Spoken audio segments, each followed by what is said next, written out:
오늘 말씀의 제목은 영적으로 곤비합니까?입니다. 사랑하는 성도 여러분, 먼저 이 질문을 드리고 싶습니다. 영적으로 곤비합니까? 어떤 문제로 인해 그 일이 시작되었습니까? 나의 문제입니까? 공동체를 통해서입니까? 아니면 가족을 통해서입니까? 그럼 그 문제에 대해 여러분들은 어떻게 이겨나가고 계신가요? 잼버스 목사님은 묵상 시작에 이렇게 말씀하십니다. 피곤과 곤비는 생명력이 고갈된 것을 의미합니다. 영적 고갈은 죄가 아닌 섬김을 통해 옵니다. 영적으로 고갈되지 않으려면 지속적인 공급을 받아야 합니다. 라고 말씀하세요. 다시 말해 피곤과 곤비, 지치는 건 단순한 육체의 소진이 아니라 생명력이 고갈된 상태라는 겁니다. 그런데 영적 고갈은 반드시 죄에서만 오는 것이 아니라 오히려 멈추지 않는 섬김 속에서도 찾아온다라는 거예요. 그럼 영적 고갈은 죄에서만 오는 것이 아니라 라고 말하는 의미가 무엇일까요? 영적 고갈이 온다라는 건 하나님 앞에 불순종했기 때문에 영적 고갈이 오기도 하지만 하나님 앞에 순종이 길어져도 올 수 있다라는 겁니다. 그럼 이렇게 해서 한번 생각해 볼 수 있습니다. 순종이 길어져서라고요? 라는 질문을 할 수 있습니다. 이렇게 예를 한번 들어볼게요. 이스라엘 백성들을 출애굽시킨 모세를 한번 예를 들어보겠습니다. 모세는 하나님의 명령에서 이스라엘 백성들을 출애굽시킵니다. 그걸로 끝인가요? 그 이후로 오랜 시간을 광야에서 보내게 됩니다. 하나님의 명령을 순종으로 백성들을 인도하는 시간이 있었다는 것이죠. 그런 모세에게 백성들의 불평과 불만이 그를 지치게 만들었다는 겁니다. 민수기 11장 14절에서 모세는 이렇게 말합니다. 책임이 심히 중하여 나온 자는 이 모든 백성을 감당할 수 없나이다 라고 하나님께 말합니다. 여기서 보면 모세가 불순종해서 영적 곤비가 찾아왔나요? 아닙니다. 순종하는 자리에 있음에도 겪게 되는 일이었던 것이죠. 여러분, 순종이 길어졌다라는 의미는 하나님을 떠나서가 아니라 오히려 하나님 옆에 오래 서 있기 때문이라는 거예요. 그래서 우리의 그릇이 먼저 바닥을 드러내는 순간을 말하고 있는 겁니다. 그런데 여기서 챔버스 목사님은 중요한 부분을 말씀하고 있어요. 영적으로 고갈되지 않으려면 지속적인 공급을 받아야 합니다. 라고 말합니다. 문제는 섬김이 아니라 공급을 받아야 하는 자리에서 멀어진 채 계속 섬기고 있다는 거예요.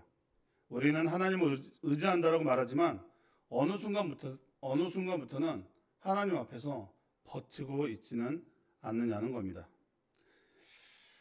왜 그렇게 시간이 흐를수록 우리가 영적인 고갈을 겪게 되느냐?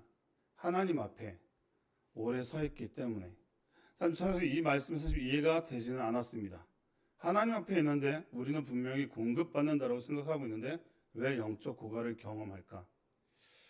그런데 성경의 인물들을 보게 되면 모세를 아까 예를 들어봤지만 또 뒤에 찾아볼 엘리야를 모습에서도 그렇고 예레미야 선지자를 통해서도 그렇고 그들은 하나님의 명령에 순종했음에도 영적 고갈을 느끼고 지치고 하나님한테 그 부분을 얘기한다라는 겁니다.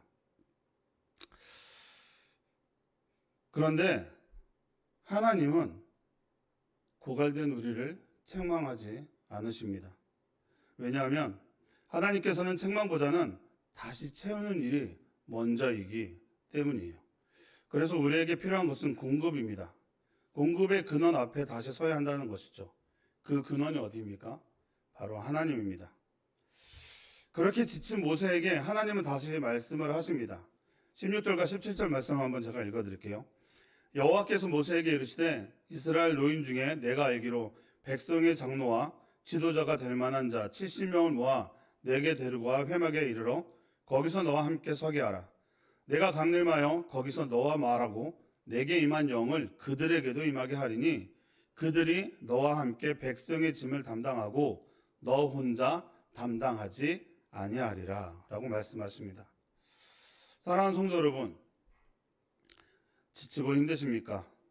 영적으로 지친 어떤 시간을 보내고 계시진 않습니까? 여러분이 만약 지금 이 상태를 혹시라도 겪고 있다면 하나님을 바라보십시오. 여러분을 지금 이끌고 가는 분이 누구신지를 바라봐야 합니다.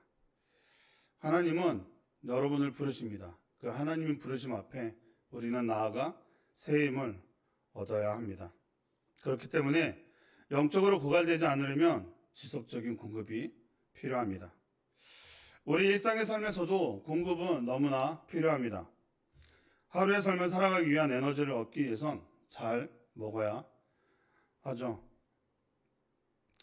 세상의 일을 잘하기 위해서도 그 일에 대해서 더 많은 것을 배우고 그 새로운 것에 대해서 또 공급을 받아야 앞으로 나아갈 수 있습니다.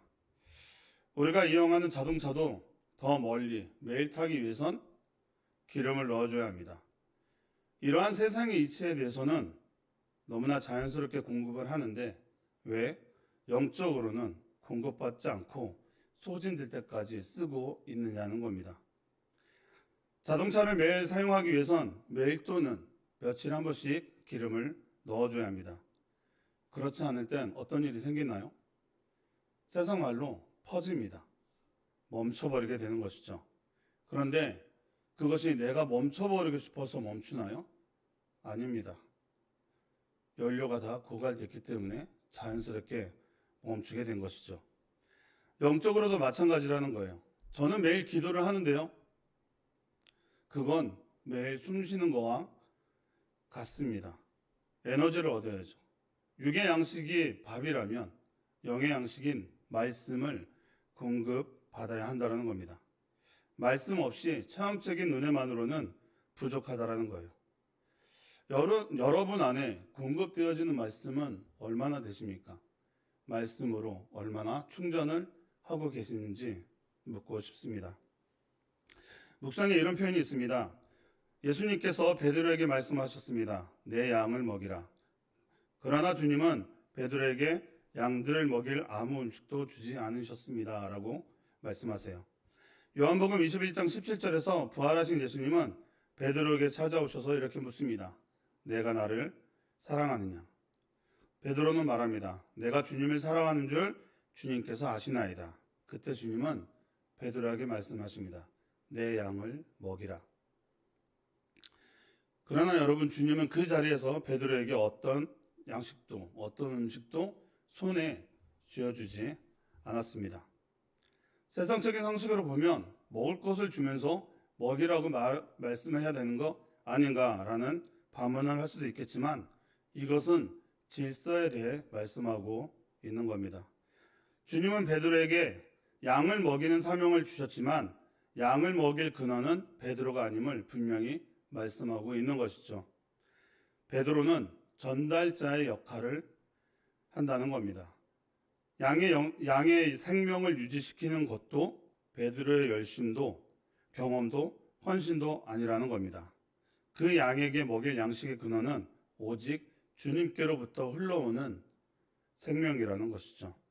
그래서 주님은 먹이라 라고 하시기 전에 3번이나 내가 나를 사랑하는 자를 물으신 겁니다. 왜냐하면 주님을 사랑하는 자리에서만 주님의 생명이 양들에게 흘러가기 때문입니다. 여러분, 이 말씀을 통해 주님은 우리에게 말씀하십니다. 주님을 사랑하는 자리에 서 있어라. 비록 빈손일지라도 그 손에 채울 것을 주님이 주신다고 말씀하시고 있다는 겁니다.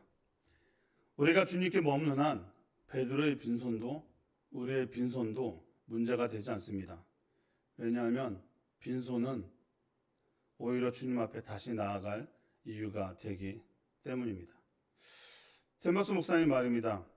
이 문장은 우리가 영적 생활을 하는 데 있어서 꼭 필요한 내용인 것 같습니다. 문장이 좀 길지만 제가 한번 읽어드리겠습니다. 다른 사람을 위해 찢겨진 빵이 되고 부어지는 포도주가 된다는 뜻은 그들이 영적으로 자라나 하나님으로부터 직접 양식을 공급받을 수 있을 때까지 당신이 그들에게 영적 영양분을 주어야 한다는 뜻입니다. 이때 그들은 당신을 밑바닥까지 고갈시킬 것입니다. 그러므로 당신 스스로 충분한 공급을 받고 있는지 확인하십시오. 그렇지 않으면 조만간에 완전히 고갈될 것입니다. 다른 영혼들이 주 예수님의 생명으로부터 직접 영양분을 얻을 수 있을 때까지 그들은 당신을 통해 영적으로 공급되어야 합니다. 즉, 그들이 하나님께로부터 영양분을 취할 수 있을 때까지 당신은 그들에게 영양분을 주어야 합니다. 따라서 우리는 하나님과 주님의 양들을 위해 주께로부터 최고의 영양분을 공급받아야 합니다. 라고 말씀합니다. 하나님은 사람을 통해 일하십니다. 바로 여러분을 통해 일하신다는 겁니다. 그런데 그 일을 통해 여러분은 영적으로 고갈될 수 있기 때문에 여러분 또한 공급을 받아야 한다는 것이죠. 그래서 우리가 알아야 할 것이 있습니다. 하나님은 우리를 통로로 사용하신다는 겁니다. 이런 거죠. 힘을 얻어야 할 자동차가 있습니다. 그 차는 연료가 없습니다. 그럼 어떻게 합니까? 기름을 넣어야죠. 그때 우리가 하는 일이 주유구 역할을 한다는 겁니다. 그러면 그 차는 기름을 넣고 다시 출발을 합니다. 그런데 계속해서 옵니다. 떨어지면 오고 떨어지면 오고. 그런데 문제는 언젠가 그 주유구도 공급이 끊어진다는 겁니다. 그래서 하는 일이 무엇입니까? 바로 주유구 밑에 있는 그 저장고에 유조차가 와서 다시 기름을 공급해야 합니다. 그러면 다시 주유 역할을 할 수 있게 되는 것이죠. 무엇을 말합니까? 여러분도 공급받는 일에 소홀히 하면 안 된다는 것을 말하는 겁니다. 내가 고갈되면 더 이상 공급은 없기 때문이죠. 제모스 목사님은 마지막 부분에 이렇게 물어보십니다. 하나님을 섬기면서 영적으로 고갈되어 있습니까? 저는 이 문장이 많이 와닿습니다. 주의 일을 하는 사람에도 불구하고 순간적인 영적 고갈과 침체가 오기 때문이고 그것을 또 경험했기 때문이죠. 열왕기상 18장 19장을 보게 되면 엘리야 선지자가 나옵니다. 마침 주일 예배 설교 때 담임 목사님께서 잘 설교해 주셔서 조금만 더 보탠다면 엘리야 선지자는 하나님을 위해 엄청난 사역을 한 사람입니다. 18장에선 갈멜산에서 바알 선지자와 아세라 선지자들과 함께 진짜 신이 누구인지 하나님이 어떤 분인지 나타내는 엄청난 사역을 하죠. 그래서 하늘에서 불이 내려오고 또 3년 감옥 끝에 또 비가 오게 하는 엄청난 사역을 하게 됩니다. 그 일을 통해서 수많은 사람들이 하나님을 바라보게 만드는 통로가 됐었죠. 그런데 바로 다음 19장을 보게 되면 엘리야는 광야로 도망가서 로데나무 아래에서 차라리 죽게 해달라 말합니다. 그런데 여러분, 여기서 문제는 엘리야가 죄를 지었기 때문이 아니라는 거예요. 사역 이후에 찾아온 고갈이라는 겁니다. 그래서 하나님이 책망하셨나요? 아닙니다. 19장 5절에서 8절까지 제가 한번 읽어드릴게요. 로뎀나무 아래에서 누워 자더니 천사가 그를 어루만지며 그에게 이르되 일어나서 먹으라 하는지라. 본즉 머리맡에 숯불에 구운 떡과 한 병 물이 있더라. 이에 먹고 마시고 다시 누웠더니 여호와의 천사가 또 다시 와서 어루만지며 이르되 일어나 먹으라. 내가 갈 길을 다 가지 못할까 하노라 하는지라. 이에 일어나 먹고 마시고 그 음식물에 힘을 의지하여 40주 40야를 가서 하나님의 산 호렙에 이르니라. 아멘. 하나님은 고갈된 종에게 찾아와서 넌 왜 이렇게 약하냐라고 책망하지 않으셨습니다. 먼저 어루만지시고 떡과 물을 주셨습니다.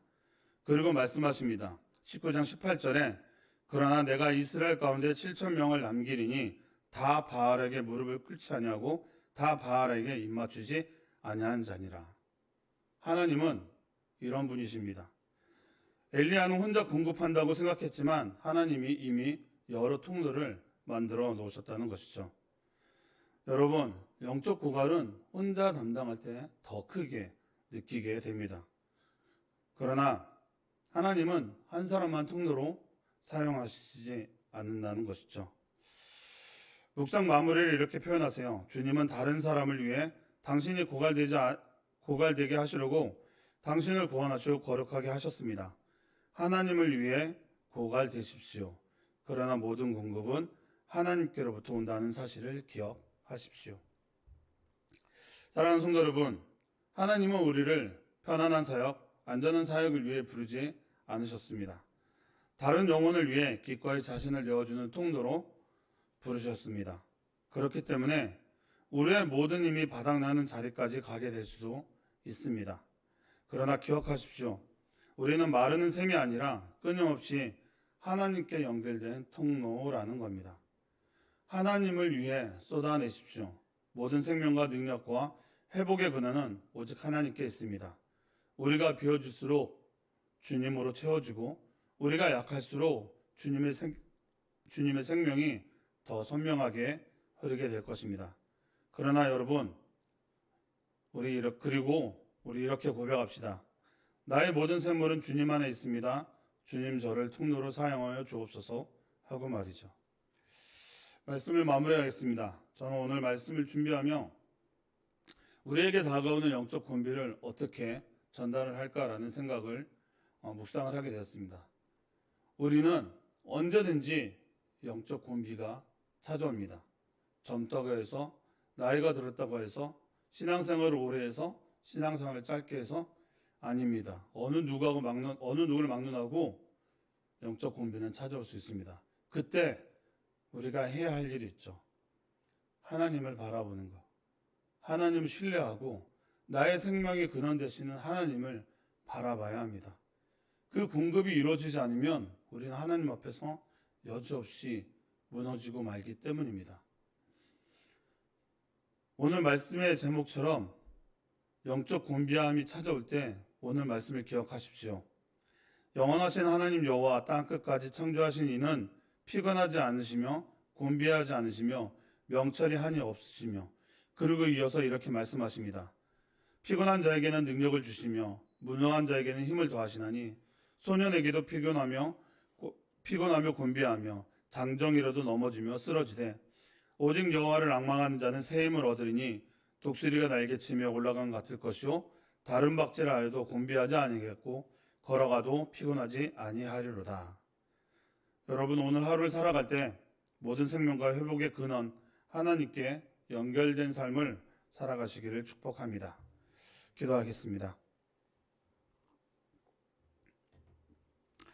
사랑의 하나님, 감사합니다. 오늘 말씀처럼 우리가 주의를 함에도 영적 곤비가 찾아올 수 있다 합니다. 하나님, 우리에게 그 시간이 다가온다면 주저앉거나 낙담하지 말고 우리에게 새 힘을 공급하시는 하나님을 바라보게 하옵소서. 우리가 다시금 일어날 수 있도록 힘을 주시고 그 힘을 주의 일을 하는데 다시 사용할 수 있도록 인도하여 주옵소서.